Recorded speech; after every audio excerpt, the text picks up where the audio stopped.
Estimats opositors i opositores d'Oposites Fàcil, anem a veure quins són els requisits per ser Guàrdia Urbana de Tarragona. Primer requisit, tenir nacionalitat espanyola o d'algun dels països membres de la Unió Europea. Pel que fa a l'edat, tenir 18 anys o més i com a màxim l'edat de jubilació, en aquest cas el 57. De formació, tenir l'ESO o equivalent.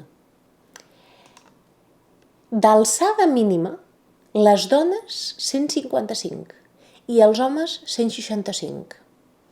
I no haver estat condemnat o, si ho heu estat, que la responsabilitat penal d'aquesta condemna ja estigui extingida.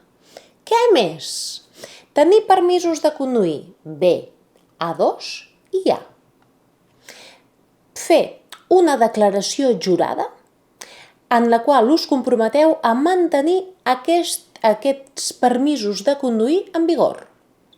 Compromís de portar armes, que us comprometeu a portar armes, i no tenir cap malaltia o cap impediment que us impedeixi fer la funció policial de forma correcta.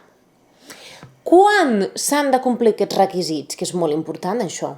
Doncs mireu, el permís de conduir A2 és quan presenteu els documents per anar a l'ISPC, o sigui, quan s'acaba l'oposició.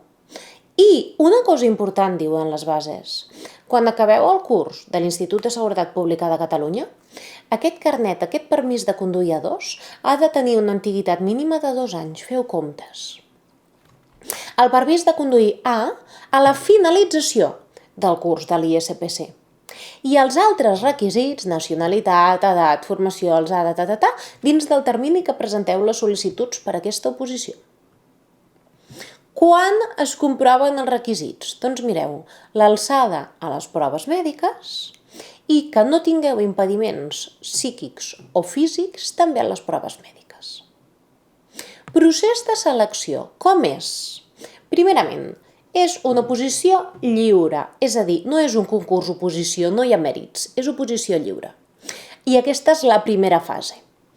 Primera prova que teniu és la de coneixements culturals, el temari, aquests 36 temes de temari. Després tenim la prova de català per qui no tingui el B2. Si teniu el B2 no l'heu de fer. Després teniu les proves físiques.